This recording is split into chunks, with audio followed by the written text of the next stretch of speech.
All right, welcome everyone. We're Semblance of Sanity. I'm Caleb. I'm Jacob. And we're here for Shinsekai Yori, episode 6. All right. Shit's fucked. The madness train keeps going. Yeah. Our kids are, just trying to survive. Lost in the woods. Lost in the woods, indeed. The last episode was ridiculous. It was my terrifying. mind is still melted a bit. My mind is full of fuck. Yeah, absolutely full of fuck. As far as what happens in this next episode, I have no grid. No grid, no bar, no expectations, no anything. It's just okay. Let's hope the kids find a bit of normalcy as they are lost in the woods. I feel like what we need initially is basically through the world building established that a lot of the monster rats view these kids as gods and as basically being here to, help them or bring about divine judgment. Let's have them meet one that is helpful but also doesn't die immediately, That would be great. Doesn't get egg seeded or gas bombed or, anything like that. Tunnel collapsed, whatever. Yep. So, or eaten. Yeah. Y'all, without further ado, let's get into this madness. All right, everyone, now be sure to go check out the reaction portion of the video in the description below, then come back here for the discussion.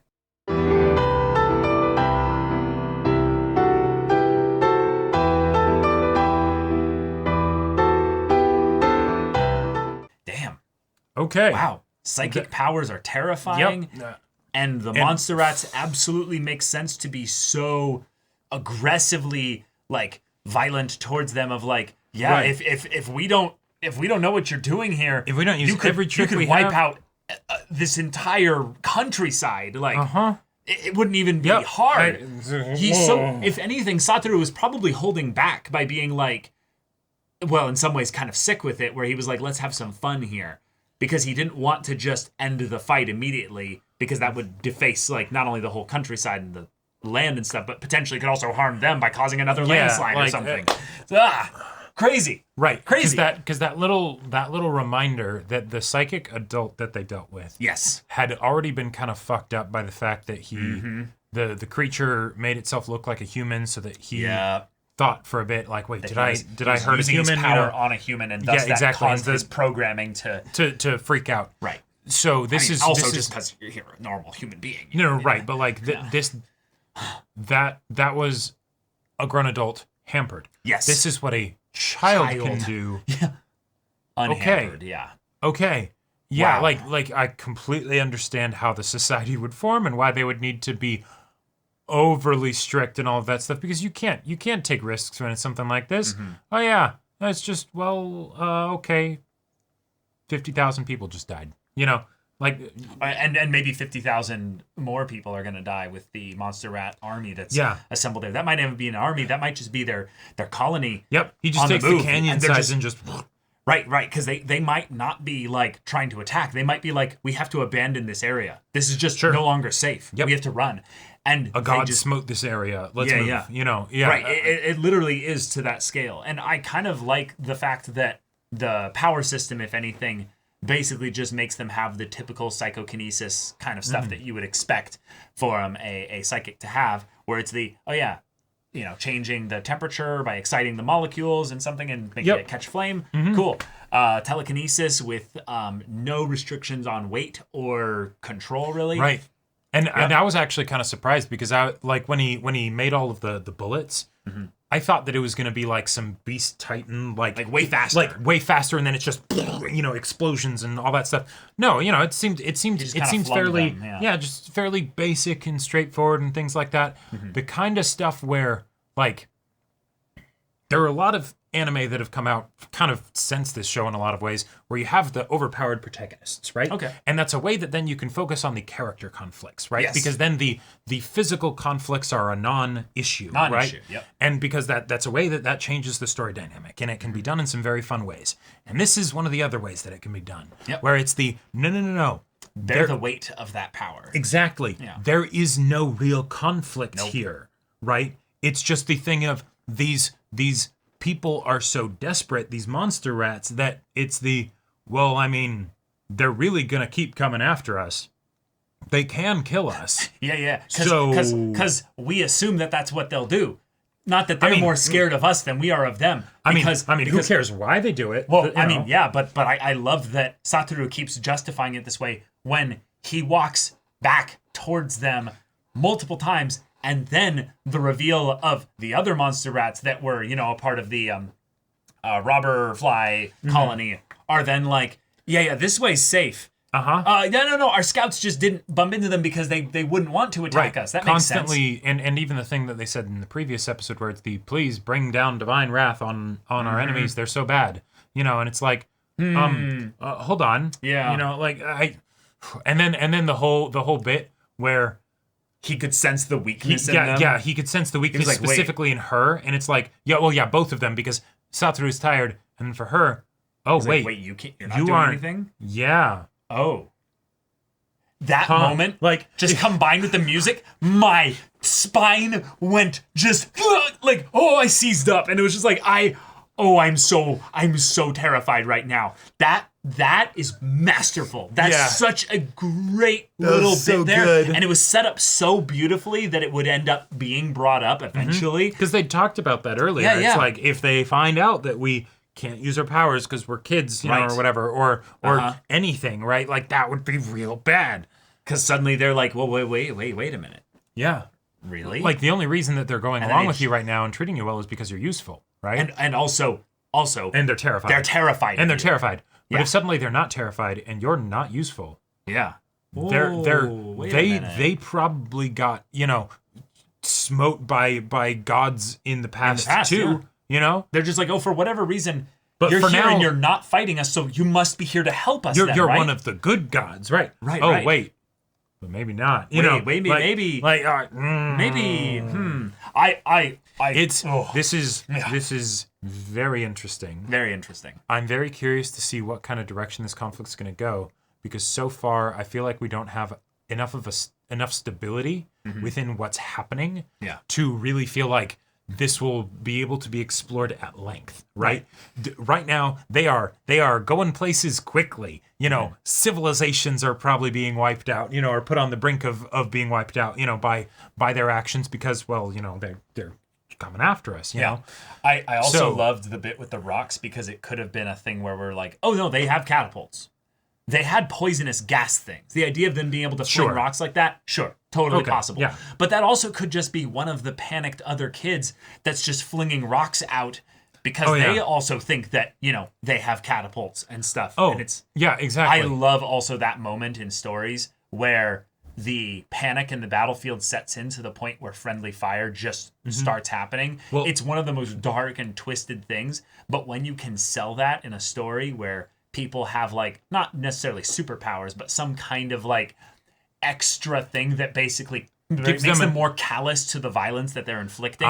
It makes it almost like a form of karmic justice of where it's like, oh, and now you end up fighting the thing that you're dishing out, and it's so terrifying now, right? Mm-hmm. You don't realize how you don't know what it would be like to be on the other end of that. Exactly. Yeah. And but we don't know. That might not be anything. That might. But also, if it was that, they would be perfectly poised to be able to have that happen because you've got a language barrier, which means that if the other party is vested in keeping you in the dark, if there are points where your scouts are burned by another psychic or things like that, that's need to know basis, right? Yeah, you don't need to tell them about that stuff. Oh yeah, the rocks that come in, they have catapults. Explain it away. Hope they don't see it. Whatever. You're in a big open world. There's wars takes place over a large space. I very much want that to happen, even though there is totally the possibility that that's not what it is. Imagine if it's all been Shun this whole time. Oh no, I could totally see that because he's one of the strong ones, right? And what if it's just that he's like, no, you think those poison things are weird? They don't fit here? Yeah, because I made them. Yeah. I'm a psychic, but I'm also a genius. I killed them all. And it's like, that could be it. Well, and also, given that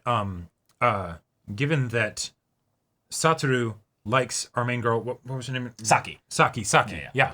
And Saki seemed to like our boy Shun, then there's always that possibility of like the jealousy angle, and then things get escalated, and if it gets escalated, and we get to a point where later they end up encountering each other, and they're so terrified that they fight each other. Yeah, that's very much on the table. Yep. But also, I love this arc with Satoru being that he tried to be vulnerable. In like I'll show me yours if you show me mine. Right. I flipped it around. Whatever. I said it wrong. But the point is that she took advantage of that, and by him writing it on the second piece of paper, that's brilliant. But it's very twisted because you're not making it equal. You took advantage of that, and now you gave him back his power. But Saki, when he starts to lose himself as he's being given this opportunity to basically lash out in violence because he's so scared. And then you're like, no. And then you're like, no, what happened? You did this. This is something that I really like. We're then understanding a little bit more of the world building of what the ritual kind of entails, and that someone needs to basically invoke the words and bring them into a kind of a hypnotic trance of sorts. Right. And probably because he was starting to mentally break down, he was receptive. Right. And him hearing the words was like an anchoring of like... something to latch onto. I remember that. That was something of my past where things were peaceful. I'm going to listen to everything that she's saying. Yep. And then she whispers what I'm assuming is the mantra to him.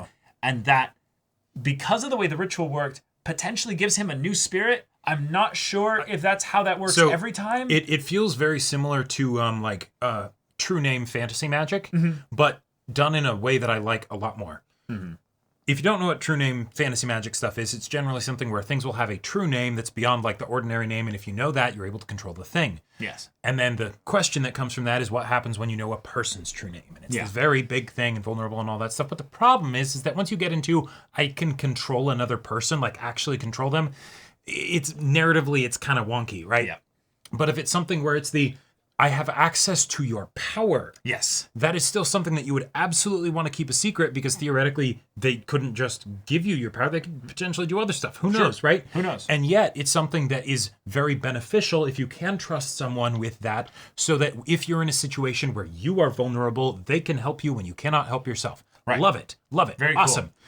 Cool. But now in this case here, I don't know if she would want to share her mantra with him, because I genuinely think that he's going to be in such a messed up way in a second, maybe in this next episode here, where he won't want someone else to be near him with that much power. Oh yeah, I definitely got some Chronicle vibes from this episode. Oh yes, me too. Like if we went into second person of him recording himself, and he's like, so I've been reading up on the apex predator, and I think there's really something to that. I would not be surprised at all. I mean, not actually. But, not actually. It doesn't make sense in this story. But the idea that they're together, they're holding out for each other here, from their perspective, this is basically the thing that makes sense, is the thing that's the most chilling about it. Yep. And that they spend so much time in the anime having them talk about rationalizing why they're doing this, even though she's constantly like, let's go back.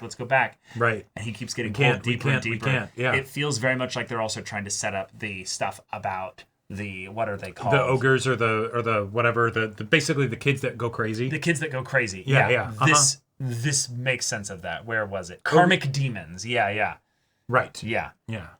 Ogres seemed like they would be just humans beyond the barrier, and karmic demons seemed like they were psychics kids that right. The exact astray. Distinction between those two is it's a bit wonky. I think the creature did mention maybe a bit more about it when it did its whole download thing, but we didn't catch that entirely. But okay. This is I love this. I love this development in the story. I like that this is happening when they are by themselves, so that way Saki does not have someone else to basically call on to handle the situation for her. There is no reasonable Shun that's going to be like, no, don't do this, Satoru, or anything like that. Yeah. So good luck, y'all. Yeah. Good luck. But y'all, thank you so much for watching this episode's reaction and discussion. If you want to see the next episode's reaction and discussion right now, though, go check out the link in the description below. For our Patreon, you can get an early access there. You can watch full-length timer reactions there, and all this comes with Discord access, so you can chat with us in the community there about this show, about anime in general, and also be sure to check out our Twitch channel. We stream every weekday. The info's in the description. Yes, if any of that interests you, we'll see you there. But until then, we're Semblance of Sanity. I'm Caleb. I'm Jacob. And we'll see you all next time.